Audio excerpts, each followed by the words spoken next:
तो आज सोमवार है और रामचरितमानस के एक दोहे पर हम सिर्फ एक दोहे पर आज चर्चा करेंगे।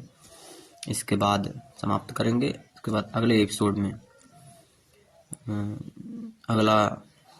अगले दोहे से चर्चाएं जारी रखेंगे। तो देखिए इसमें क्या है अगला दोहा।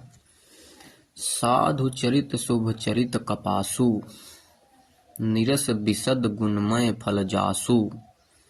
जो सही दुख पर छिद्र दुरावा, वंदनीय जहि जग जस पावा।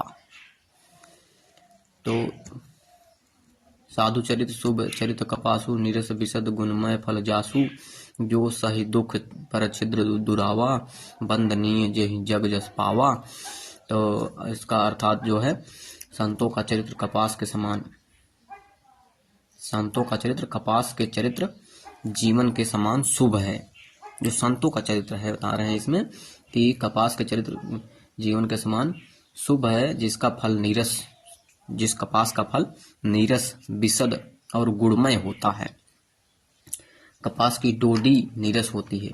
संत चरित्र में भी विषयाशक्ति नहीं होती है, इससे वह भी नीरस है। कपास उज्जवल होता है और संत का हृदय भी अज्ञान और पाप रूपी अंधकार से रहित होता है। तो कह रहे हैं कि कपास जो है वो उज्जवल होता है और उसी प्रकार से संत का जो है चरित्र जो है, संत का हृदय भी जो है अज्ञान और पाप रूपी अंधकार से रहित होता है। उनके पास अज्ञान नहीं होता है, उनके पास अंधकार रूपी पाप नहीं होता है, पाप रूपी अंधकार नहीं होता है, इसलिए वह विशद है। और कपास में गुण तंतु होते हैं। इसी प्रकार संत का चरित्र भी सद्गुणों का भंडार होता है, इसलिए वह गुणमय है। कौन गुणमय है? संत गुणमय है।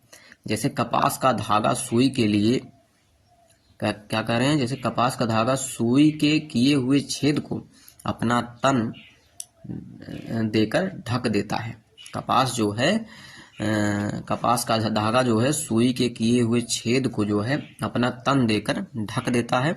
कपास जो है अपने तन से जो है सुई के किए हुए छेद को ढक देता है। अथवा कपास जैसे लोढ़े जाने, काते जाने और बुने जाने का कष्ट सहकर भी वस्त्र के रूप में परिणत होकर दूसरे के गोपनीय स्थानों को ढकता है। उसी प्रकार कह रहे हैं कि कपास जैसे हर तरह का कष्ट सहकर एक वस्त्र के रूप में बन जाता है और दूसरों के गोपनीय स्थानों को ढकता है, जिस प्रकार से उसी प्रकार से संत स्वयं दुख सहकर दूसरों के छिद्रों दोषों को ढकता है, जिसके कारण उसने जगत में वंदनीय यश प्राप्त किया है। तो कह रहे हैं कि संत भी इसी तरह से स्वयं दुख सह करके, स्वयं तपस्या करके, स्वयं जो है जीवन में अनेकों कष्ट करोड़ों सह करके दूसरों के दोषों को, दूसरों के छिद्रों को ढकते हैं, दूसरों के दोषों को दूर करते हैं, दूसरों को ज्ञान का प्रसार करते हैं, दूसरों को सद्बुद्धि देते हैं और इसी तरह से संसार को, जगत को कल्याण के मार्ग पर, सत्य के मार्ग पर चलने के लिए रास्ता दिखाते हैं, जिसके कारण उसने जगत में वंदनीय यश प्राप्त किया है। तो आज इस दोहे का हमने व्याख्या करने का प्रयास किया है।